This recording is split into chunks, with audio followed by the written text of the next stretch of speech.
Pushkin.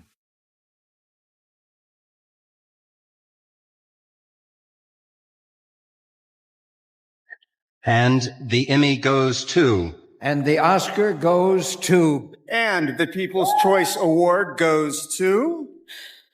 Thank you to the Academy for this incredible recognition. I'm so honored. I'm so honored. Everybody wants to know what I would do if I didn't win. I guess we'll never know.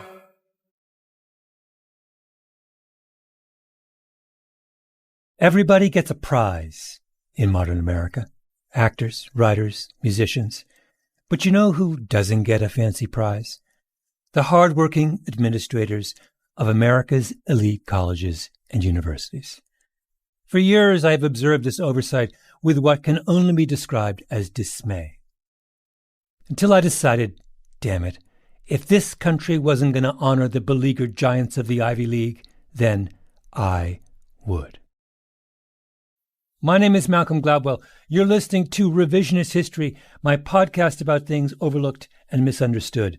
In this episode, we are pleased to inaugurate the first annual Revisionist History Higher Education Award. In honor of our company's namesake, we're going to call them the Pushkin Prizes.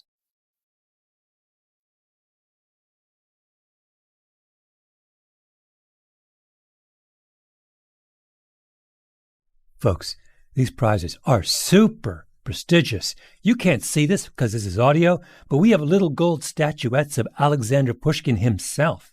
You're going to walk into the lobby of your favorite 18th century ivy-colored marble and granite university administration building, and there, in a glass case, below the Tiffany chandelier, is going to be a Pushkin. That is, if you're lucky. I promise that over the next few years, the giants of American academia will be graced with a Pushkin statuette in recognition of one stupendous achievement or another. And in this episode, we begin our awards program with the Mac Daddy of Pushkin Prizes, the George Santos Memorial Pushkin Prize for egregiously deceptive self-promotion.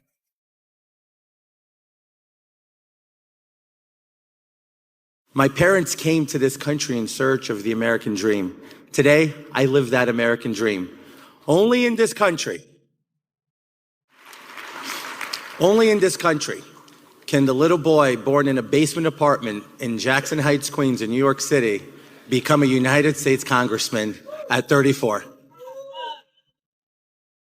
It's a story of survival, of tenacity, of grit, as we like to call it.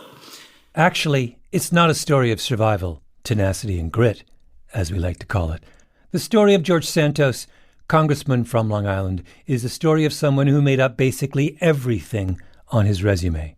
And it is that shamelessness that we seek to reward with the first of the coveted Pushkin Prizes. Good morning. Shabbat Shalom to everybody. Thank you for being here. Thank you for having me. We're no stranger to persecution. My grandfather fleeing Ukraine in 1920s to Belgium. Turns out he's not Jewish. Santos said his mom was a 9/11 survivor. Turns out she wasn't even in New York City during 9/11. He said he worked at Goldman Sachs. Turns out he never set foot in Goldman Sachs. And then there was this, tallest of tall tales, which I love so much. Hey, you know, it's funny, George, you go right to the heart here of me, Sid, and Bernie. This is Santos on a local New York radio show, Sid and Friends in the Morning, during his first congressional run in 2020.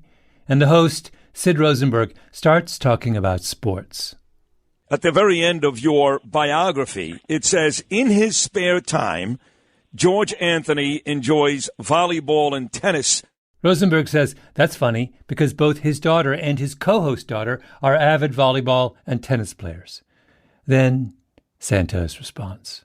You know, it's funny. I actually went to school on a volleyball scholarship. You did? I did, yeah. When I was in Baruch, we were the number one volleyball Did you graduate team. from Baruch? Did you graduate from there? Yeah. So did I. I did. So did I. Oh, very cool. So, great school, great institution. But it's funny that we went to play against Harvard, Yale, and we slay them. We slay them. We were champions across the entire Northeast corridor. Every school that came up against us, they were shaking at the time. And it's funny, I was the smallest guy, and I'm 6'2".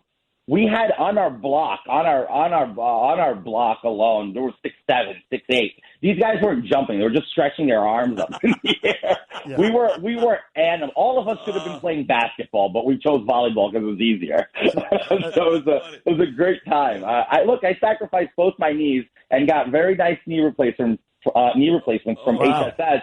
Playing volleyball. That's how serious I took the game. Yeah, well, that's how serious you're taking politics as well. Remember this name, folks. George Santos out in the 3rd District. This is, to my mind, the gold standard George Santos fabrication. A wedding cake of prevarication. The Washington Post did a breakdown of the tape, and here's what they found. Let's start with the smallest lies and work backwards. Baruch didn't beat Yale at volleyball because Yale doesn't have a varsity volleyball team.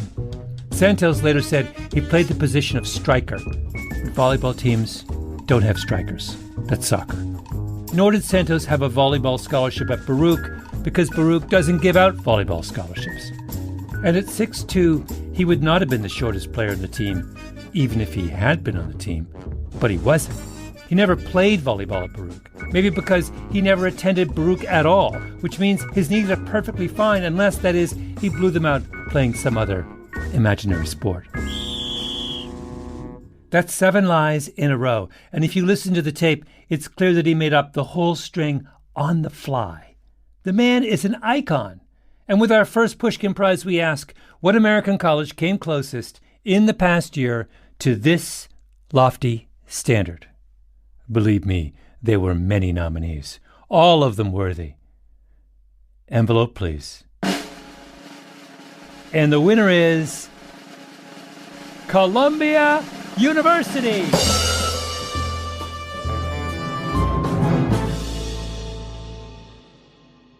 The big beginning when you said, I want to investigate Columbia's rise to number 2, did you, in the back of your mind, think there might be something questionable going on? Yes. Not in the back of my mind, in the front of my mind. You're listening to a math professor at Columbia named Michael Thaddeus, 50s, long hair. I went to see him in his office on the Columbia campus, full of books and strange, captivating jottings on the wall. My father was a mathematician. I have great affection for the species. If you Google Thaddeus, you'll find papers that begin with things like, we discuss symplectic cutting for Hamiltonian actions of non-abelian compact groups.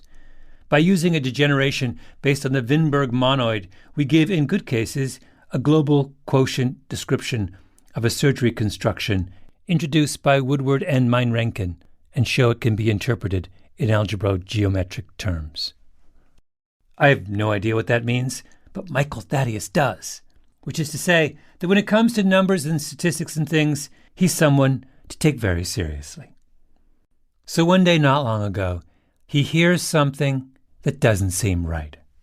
So I saw that Columbia had risen to number 2. I think, in fact, this was even mentioned by our own dean at a faculty meeting. I think that's how I found out about it. The dean announces to everyone, I have amazing news. Columbia has just risen to number 2 in the U.S. News College rankings, just a hair behind Princeton. Everyone basks in the glow of the school's extraordinary achievement, because you know what a high U.S. News rankings means. More alumni dollars, more prestige, more applications, more excitement and desire from neurotic upper-middle-class suburban parents. For anyone with Ivy League dreams, it's the Holy Grail. I mean, if you have a kid in high school and your kid said, Mom, I just got into Columbia, you would be over the moon. And why would you be over the moon? Because Columbia is number 2 in the U.S. News rankings. So, the dean makes her big announcement, but Michael Thaddeus, the numbers guy, isn't buying it. And that just piqued my curiosity. 2 is pretty high ranking. In particular, we were tied with Harvard and MIT, which are institutions that objectively have certain big advantages over us. They have much larger endowments. They have much more space than we do. And I just, I've also, over the years, I've taken a greater and greater, perhaps almost obsessive interest in facts and figures about the university. I look at a lot of websites where the numbers appear. And I just wondered, how could Columbia have performed so well on this ranking as to be tied with institutions that have these objective advantages over us? How do the numbers break down?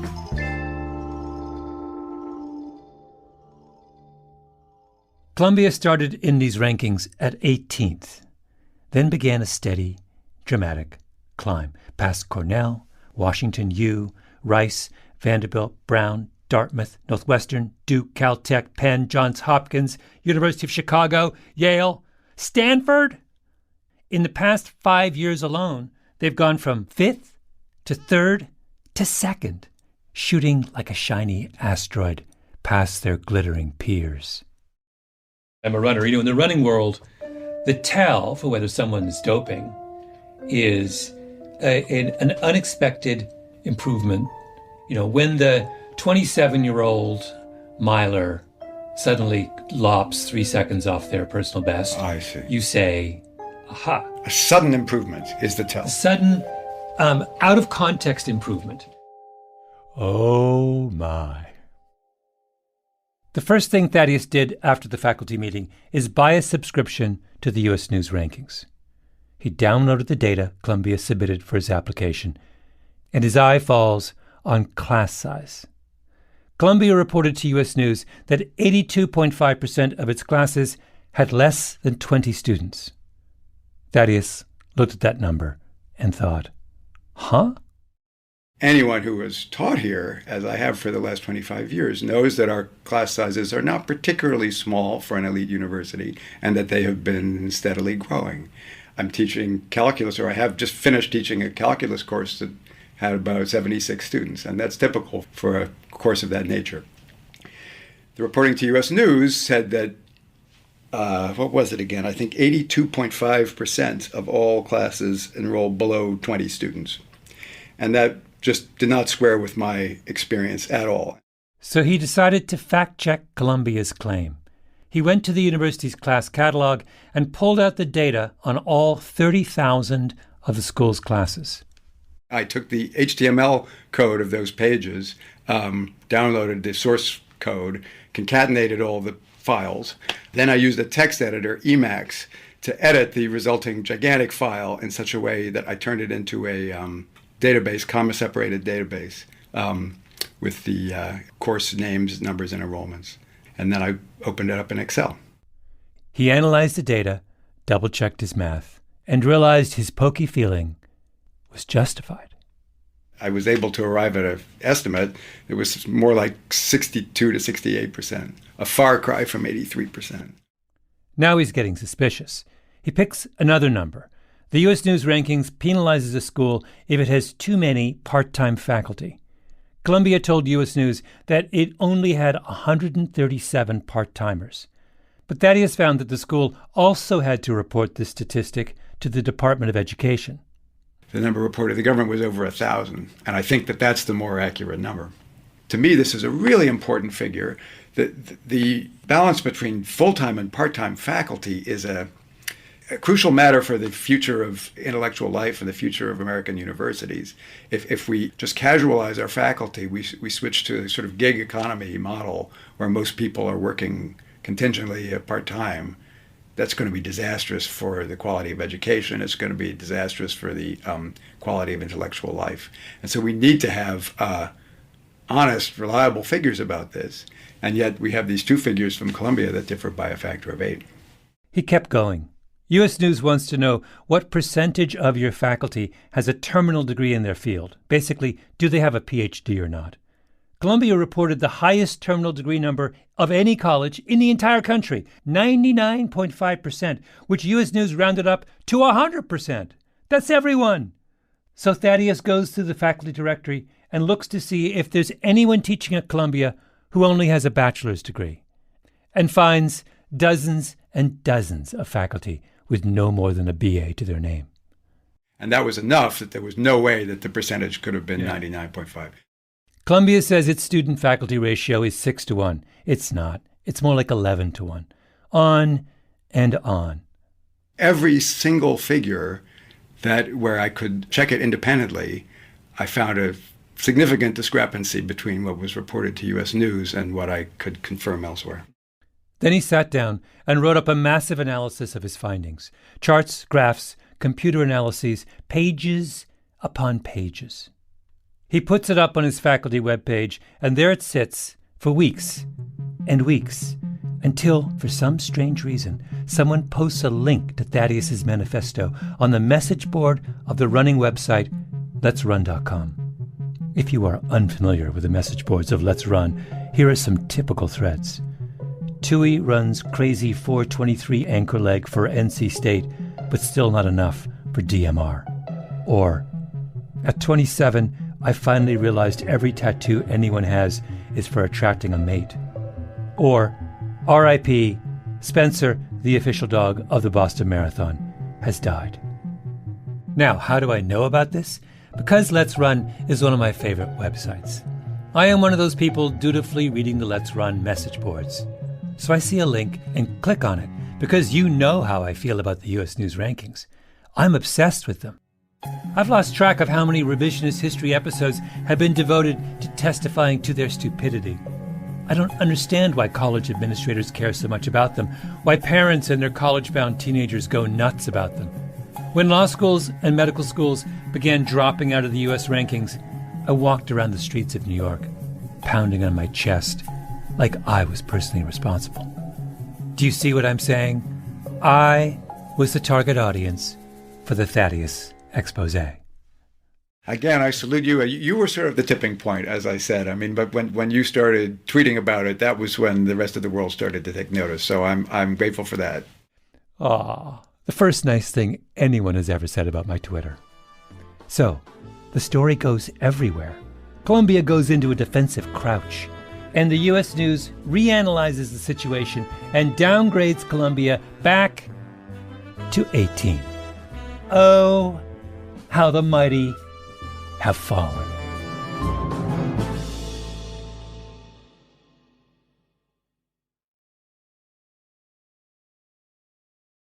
I know what you're thinking. The Pushkin Prize is a highly prestigious award. Those statuettes are coveted.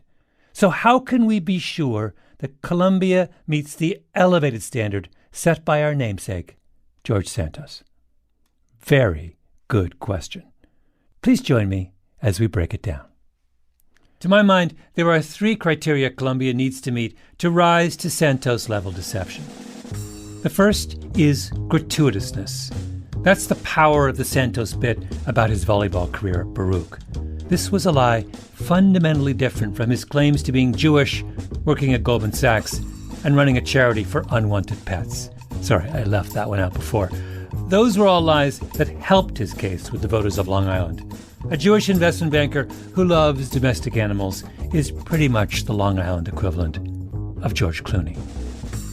But no one was going to vote for him because he blew out 2 knees battling as the shortest man on the Baruch volleyball squad. He had them at Jewish, Goldman Sachs, and abandoned kittens. The volleyball lie was pure gilding the lily, and that's what makes it so heroic. Santos lied when it wasn't even in his interest to lie. Now, does Columbia meet this standard? Was their deception gratuitous? In order to answer this question, I turned to Revisionist History's resident data scientist, Lauren Lavelle. Lauren. Hey, Malcolm. We ride again. Some of you may remember Lauren from the Project Dillard episode of Revisionist History. A group of undergraduates at Reed College hacked their way into the U.S. News algorithm, which gave them a computer model that can test any hypothesis about a school's rankings. So I asked Lauren, who studied statistics at Reed, to use the model to figure out how a historically black college could rise in the U.S. News rankings. You may recall her answer. It was that the best way for a college full of black students to rise in the U.S. News rankings was to let in lots of white students. And I can't emphasize enough that this model was built by undergraduate students for a class project. They did a great job, and this model works amazingly. Yeah. You know, it wasn't some super prestigious data scientist getting paid millions of dollars to do this for some super prestigious university. Like, it's students. In other words, the barriers to manipulation are low. Yes. So I said to Lauren, let's use the trusted Reed College model to get at this question of gratuitousness. I send her a list of questions, starting with, tell me which of Columbia's whoppers mattered the most. And her conclusion was a shocker. The thing that's really making the biggest difference is the faculty resources category. So for faculty resources, we have our class size, our percent of our faculty that are full-time, and our student-to-faculty ratio. U.S. News grades all universities on a scale of 0 to 100. So Princeton at number 1 is 100. Columbia is a close second at 96. According to Lauren's analysis, fiddling with just those 3 variables gave Columbia an 8-point boost. And the reason that's unexpected is because faculty resources only count for a tiny amount in the overall U.S. News ranking algorithm. You tinker with those variables, you get a massive payoff. Exactly. And when you change just 1 or 2 of them, again, it's only like a 1 or 2 point. But when you put all 3 of them together, it's the synergies between these variables that create these big jumps. Wait, so Lauren, I want to pause on this. Yeah. This is really interesting because this supports the notion that this was not an accidental happening at Columbia. This suggests there was some significant thought behind this because what you told me is something that's not intuitive.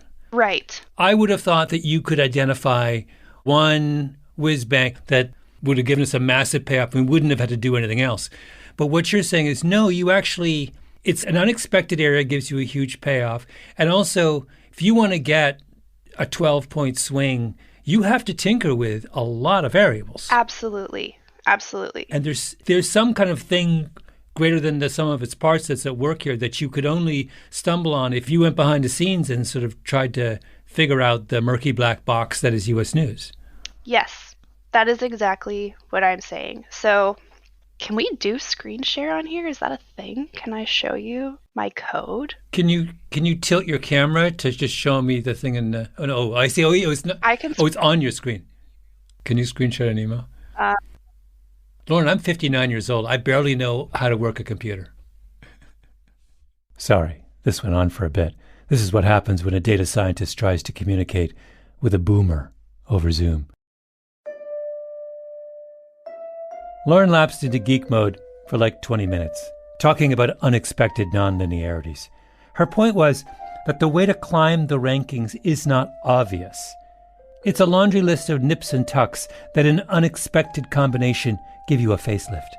If you tried to do it just by eyeballing the criteria that U.S. News makes public, you'd fail.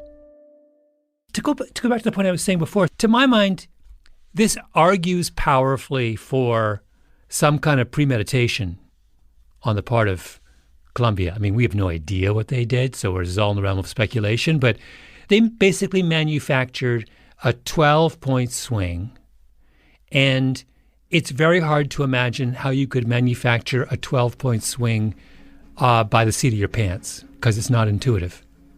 I agree there's probably some dirty play happening somewhere. Lauren, they hired someone like you. That's what they did. Somewhere out there is some brainy 26-year-old with blood on their hands. I mean, maybe.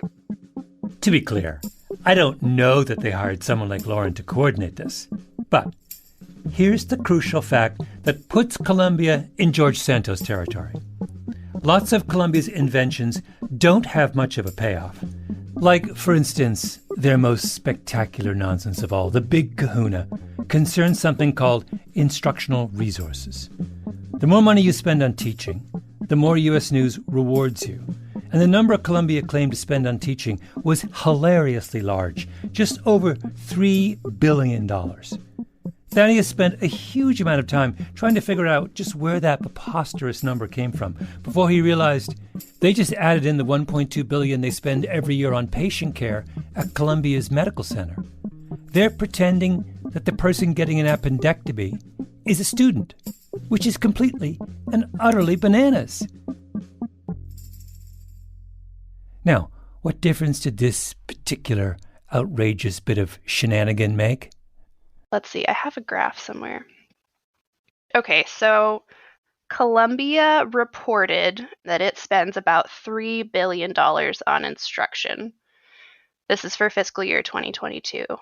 In its consolidated financial statements, they report for instruction and educational administration about $2 billion.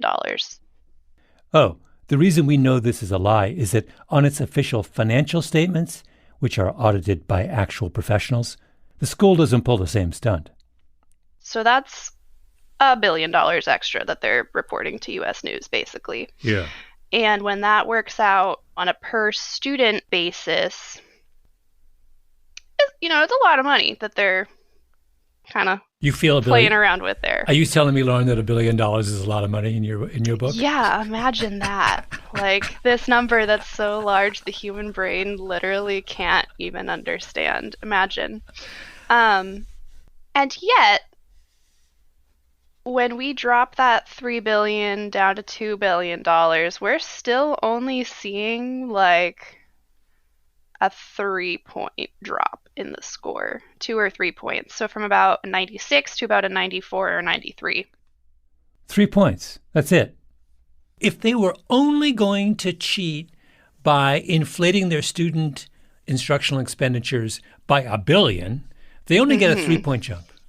That's what exactly. You're saying. Okay. Yeah. All right. That's good to know. Which sounds crazy, right? Like that's a lot of money to not really make a big difference in your score. Yeah. So if you're the president of Columbia and I come to you and I say we can drop an imaginary $1 billion into this and we're only getting 3 points, you're saying, okay, but it's not floating your boat.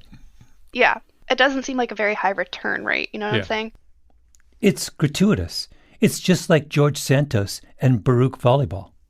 In retrospect, that was their error, wasn't it? They shouldn't have done the $1 billion thing was so obvious and egregious, and it gave them such a small payoff. Yeah. Why, if you're trying to get away with some shenanigans, would you? It's a ridiculous overstatement. Like it's larger than the corresponding figures for Harvard, Yale, and Princeton combined. I know, it's so bananas. Like it's so bananas. You know what my interpretation is? So there's like some dude, man or woman, is charged with coming up with a strategy, and that's the one they do last. So it's like it's Monday morning at 3 a.m. They got to hand in their proposal for hacking the U.S. News by 9 a.m. They've been up for 48 hours. They've done all the hard stuff, and they're like, F it, let's just throw in an extra bill on this. Why not? Just throw in a few extra zeros. The bar set by George Santos was very high.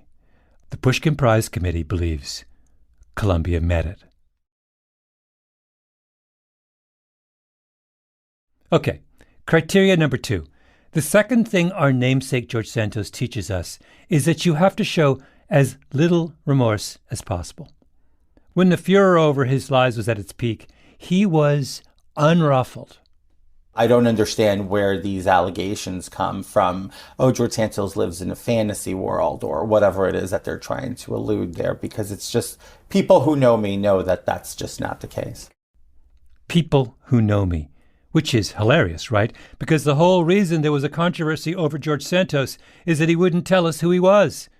At some point, some enterprising journalist counted 7 different names that Santos has used over the years. For Pushkin Prize consideration, we need that kind of remorselessness. Let me give you what I think is a relevant counterexample. It concerns Temple University's online business school. The story goes that the dean of the B school there, a man named Moshe Porat, was upset about his school's low U.S. News ranking. So he sends several of his underlings to Washington, D.C. to complain to the U.S. News rankings team. And in the course of that meeting, U.S. News let slip that they don't actually check any of the data that schools send them. So the underlings report this back to Moshe, and Moshe's like, great, I guess there's no state troopers on this stretch of the university prestige highway. So he hires a data scientist. They figure out that what really matters for online business schools is what percentage of the school's incoming class has taken the GMAT. In Temple's case, it's something like 19%. So Moshe changes that number to 100%. And voila, Temple's online business school vaults to number 1 in the U.S. News online B-School rankings. Now, you hear that story and you say to yourself, why wasn't Moshe up for a Pushkin Prize? And believe me, we thought long and hard about his nomination. I mean, Moshe was convicted of fraud and sentenced to 14 months. He committed a crime. The charges against Parat were not just simply that he defrauded U.S. News rankings, but that he defrauded applicants to the school, students at the school, and donors, all of whom look at the rankings and making their decision about where to direct their money. That's Jennifer Williams, who was in the U.S. Attorney's Office in Philadelphia at the time of the Temple case. And in fact, the scheme as charged in the indictment was very successful. Not only did the rankings improve dramatically, but the enrollment went way up. And the total amount of tuition that Temple was able to get due to the increased enrollment was almost $40 million over the course of several years. So that is the goal of the fraud. That's what made this a crime. So why doesn't Temple get the Santos Award? Because, and this is crucial, the school has too much remorse. When word leaks out about Moshe's shenanigans, the school hires a big-name outside law firm, Jones Day, to investigate. The university pays out millions of dollars in damages to the students who enrolled, thinking they were getting a degree from the number 1 ranked school in the country. It was Temple who turned in Moshe to the authorities. This is not how Columbia behaved at all. Thaddeus releases his report on February 28th, 2022, and Columbia responds with a press release from the school's provost on June 30th.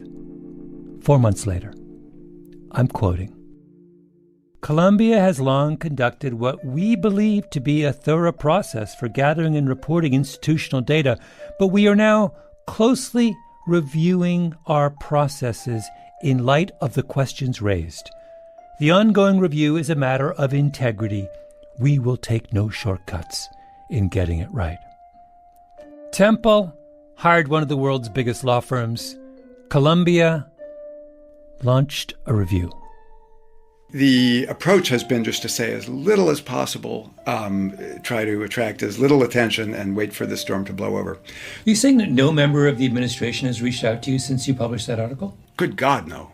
Wait, that's nuts. That's nuts. I'm glad you think so. I asked the question at a faculty meeting, did the review that Columbia conducted explore the question of intent, about whether these falsehoods were provided intentionally? Did anyone know that they were false? And if so, who? And the answer was, well, no, our review did not look into that question.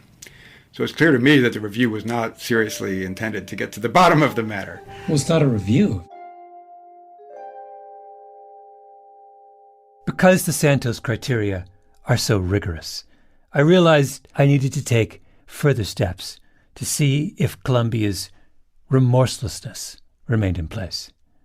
First, I waited to see whether they would update the June 30th press release. I waited. 6 months passed. So then I decided I needed to contact them directly. I sent an email, asked for an interview with the provost. Waited, until finally someone in their media relations department emailed me back with a link to the press release of June 30th. We are not commenting beyond the statements issued below, I was told. So I respond, because I don't want some blogger down the line saying I rushed to judgment on the remorselessness criteria. Are you sure? I write back. I talk about Michael Thaddeus. I tell him about Lauren and her computer model. I tell him about Jennifer Williams, talking about the Temple case. Are you sure? For the university not to comment under these circumstances will, from your perspective, be problematic, don't you think? A week passes. I get an email back. We're working on it. A month passes. Finally, I get another email, essentially restating the original press release. I print out the statement and run around the office, holding it high. I can't believe it! We have met the formal standard for remorselessness! One last bar to meet. You have to be reckless to win a Pushkin Prize. Your lies have to put you in potential jeopardy if you want to win one of our coveted gold statuettes. We have gratuitousness, we have remorselessness, but do we have recklessness? We do. And to say how, I need to be serious for a second. I actually love Columbia. I think it's an extraordinary place, full of extraordinary people. I can't tell you how many times I've sat in the office of some professor at Columbia and had the world opened up for me. I love Columbia, even though I know Columbia will never be Princeton or Harvard. They're never going to have $50 billion in the bank. And without $50 billion in the bank, it's awfully hard to climb to the top of the U.S. News rankings. But the president of Columbia ought to be able to stand up and say, we are the preeminent institution of learning in the greatest city in the world.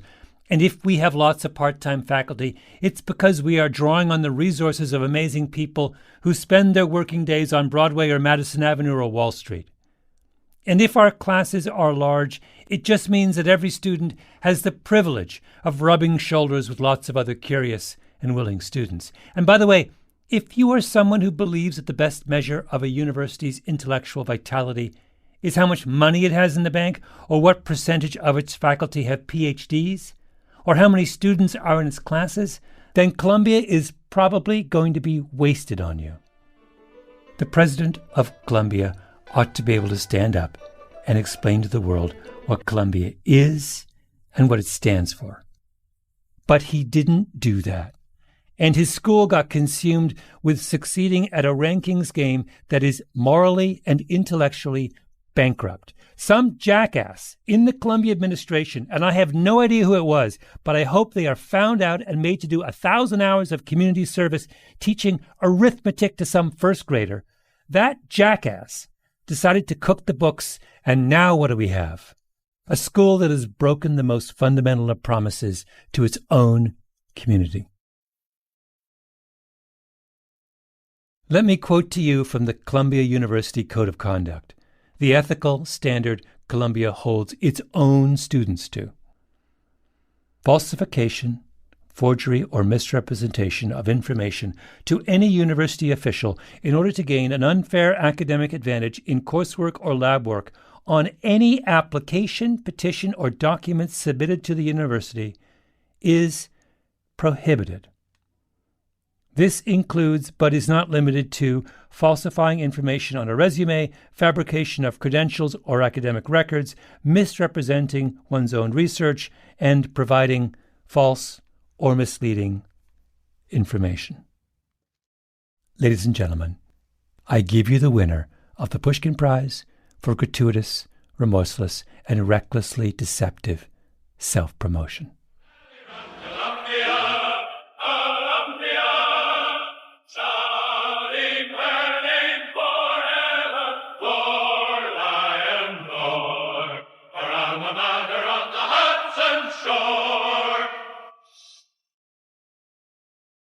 This episode of Revisionist History was produced by Kiara Powell with Lee Mengistu, Ben Nadaf-Haffrey, and Jacob Smith. Original scoring by Luis Guerra. Fact-checking by Cashel Williams and Tali Emlin. Our showrunner is Peter Clowney. Mastering by Flawn Williams.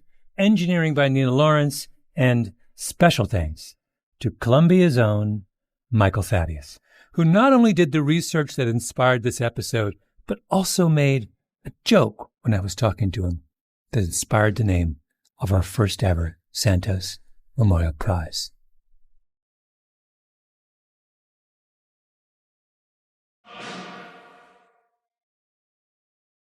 There's a postscript to this story. On June 6th, 2 days before this episode aired, Columbia University made an announcement.